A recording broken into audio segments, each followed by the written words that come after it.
Ranking Member. I just want to start off by saying thank you for that very clarifying statement and answer. It's obvious that you are the expert and we are not up here. So appreciate the information, the understanding that we're now going to have as we move forward. We've long prided ourselves on the safest airspace anywhere.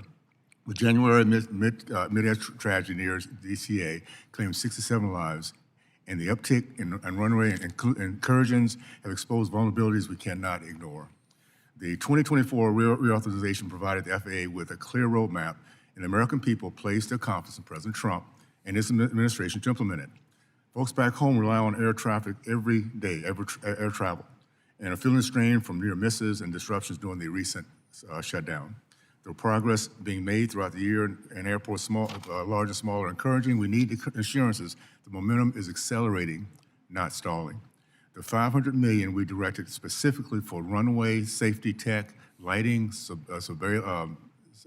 surveillance, and the reconciliation bill represents a serious commitment. We're equipping the FAA to reinforce the gold standards we should expect from ourselves. Now is time for results to prevent another heartbreak from the American families. Administrator Bedford, this is your first time testifying before us. I'm interested in your assessment. How are you ensuring that these tools are being deployed effectively, addressing the NTCB recommendations from the Potomac incident and integrating lessons learned across mixed traffic airports everywhere? Well, thank you for the question, Congressman Owens. I think it's one of the worst kept secrets in government that the facilities that the FAA operates in today are grossly archaic, obsolete, and relatively unsustainable. Of the $4 billion a year that Congress generously gives the FAA to, quote, modernize its systems, over almost 90%, certainly over 85% of that budget goes simply to sustainment. Literally, we're putting, lipstick on a pig. So I spent my first 100 days on board, out in the field, talking to our frontline workforce, seeing the facilities firsthand, literally from New Jersey all the way out to Quinnipiac, Alaska, a mile off the Bering Sea. We have work to do, important work, hard work. It's going to take investment to get it done. I was in Chicago, I don't know, maybe a month ago. We have multiple ASDX surface runway radars there. Only one of them was functioning. And it was one broken part away from being unusable.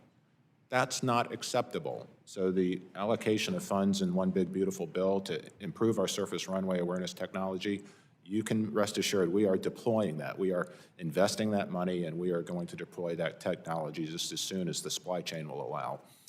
Thank you for that. We appreciate your recent efforts to address our workforce needs across the aviation sector, particularly air traffic control. While such of the focus to date has been on bringing on new frontline controllers into the system, there have been limited discussions that we've heard so far about strengthening the pipeline of our air traffic supervisors and managers. With so many of the experienced leaders approaching retirement, can you share with us any plans the FAA has regarding addressing the workforce pipeline needs of the Air Force supervisors and managers?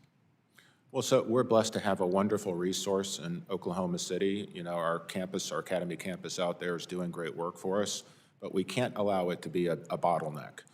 We do need to increase the number of pipelines that are coming through to produce air traffic controllers. We now are up to 9. We've added 5 collegiate programs. We need to do more.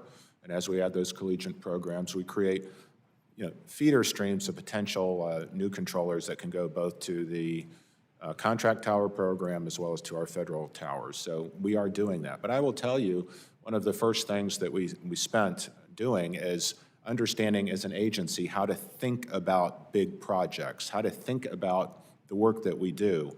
And we implemented a process called Theory of Constraints with the entire leadership team, where we're looking for those critical bottlenecks and ways that we can alleviate them and improve the throughput. And that's really, everybody's focused on the input, but what we really need to focus on is the output. How are we getting more people, qualified people through training quicker and deployed in ways that are productive versus counterproductive? So there are many bottlenecks in the system. I promise you over the course of 2026, we're going to do our best to resolve those bottlenecks. Well, for those of us who are entrepreneurial-minded, thank you for your innovation. Thank you for thinking outside the box. It's so well needed here in this particular space, and America's going to really appreciate as we see that. I just want to close by extending a personal invitation for you to visit the Salt Lake City Airport, one of the premier airports in the country, the Gateway of the West. And we talked a little bit before, if you're into skiing, it's snow time in Utah, so we'd love to have you come out and visit with us, okay? Yeah. Thank you for the invitation. Thank you, and I go back. Thank you.